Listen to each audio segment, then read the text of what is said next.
G'day, it's Rick. How are you?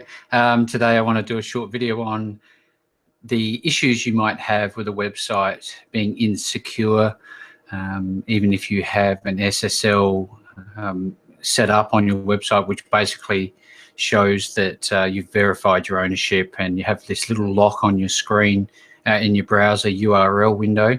Now, I don't claim to be an expert at this part of the game, but I can tell you that if you're running an e-commerce website or taking sensitive information such as credit card details on the internet, it's important. In fact, it's mandatory that you can demonstrate to not only merchants and providers and banks, etc., that you own the website and you're a trustworthy operator.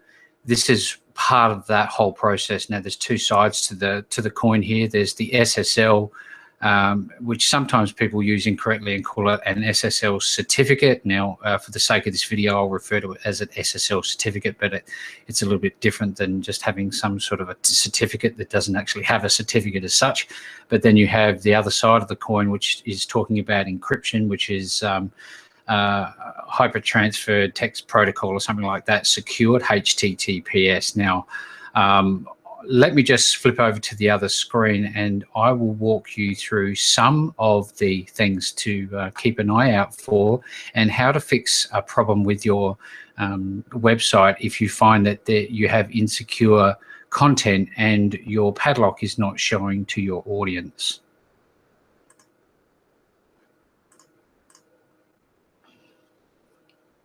All right, here we are on the My Future Business homepage, and what you can see straight away is that there's this little locked padlock.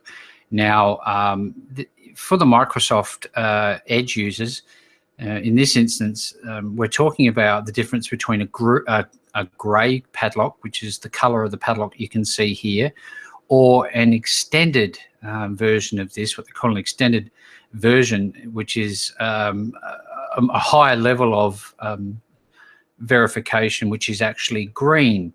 Now, the Google browser uses green by default, but Edge does not. Now, if you want to verify the trustworthiness of a site, look for this symbol. If you see this symbol, you can be more than assured that the owner of the website, the business behind it, owns this website. So to check that, hover over it, click on it. You can see in this case for My Future Business, we're using Komodo Secure for myfuturebusiness.com. Should you trust this site, if you were to click into that, it'll open up some more information about the differences between websites and who you can trust and why you should trust them. And in today's age, the more that you can provide about your website in terms of trustworthiness, the better off it will be. Now, on occasion, when you're developing a website, you might find that you're having some difficulty and you don't actually have a secured padlock. What you'll see is the hook of the padlock is actually open and flipped out this way, and that means that it's it's not a secure site, and you'll need to look at why that is. Now, this is can be quite difficult if you have a heavy focus on using images, and you've maybe transferred from just a standard HTTP site to now a secured site, and then you have all of these legacy images there that don't actually have the right HTTPS prefix on your URL. So in this case would be HTTPS My Future Business.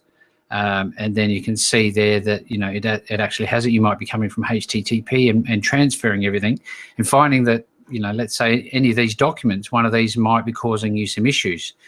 There are a couple of ways to go around checking this, but the one I use primarily is whynopadlock.com. So it's just simply whynopadlock.com, no spaces.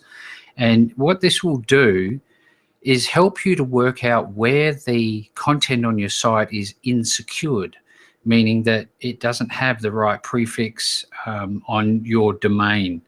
So I would go here if you're having some issues and you're trying to set up a secure website and you're finding that that you've got images or something somewhere that's not secured. this is the best way to find out where that is. And for the sake of this example, I'll just type in my future business. Click check. And what you can do, you can actually have the results emailed to you if you wish.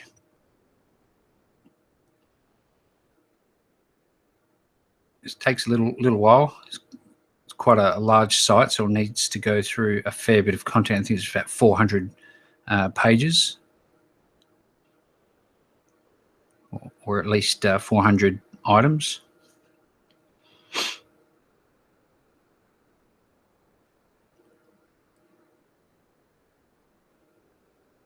And while we're waiting for that, whilst you're setting up your website, if it's a WordPress, and this is what we work with primarily, if you don't have a plugin, well, I'll start again. You can get a plugin that actually helps you to lock down insecured content as well. So there's two sides of it. There's free plugins, which I'll talk about in another video, that supports this. But this is your first port of call. Now, the results here, you can see that it has a valid certificate which is found. So the SSL certificate means that, you know, it's in place and it's trustworthy, and it's valid through till December next year. Komodo are the people who provided it. The protocols that it supports are listed there, and all 393 items on this site have been called securely.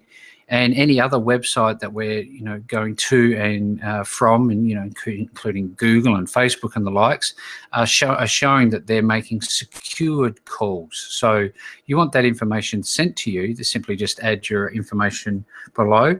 Now, as you're working through the list, if you see some crosses here, it will list all of the insecured items, and, you know, it'll tell you what the actual URL is. So it might be HTTP, you know, /myfuturebusiness.com/image01. So you would go and find that in your media items, and it sometimes can be as simple as adding the S to HTTPS and coming back here and retesting the URL again, and slowly but surely working through those insecured images and other items that you might find, and you'll be good to go. Now, if you're a Google Chrome user, and we are, this was just done on Edge for the sake of an example, what you can do is do right-click and inspect elements, and it will tell you on the right-hand side of your browser window essentially the same information. It's just a little harder to go through because there's so much going on in the background of a browser, and this inspect element will give you absolutely everything that you need, plus tons more. So as a good point good start point, go to whyknowpadlock.com, check it out for yourself, put your domain in there, and if you need any help with this, come through to myfuturebusiness.com, make contact with me, and we'll talk again soon.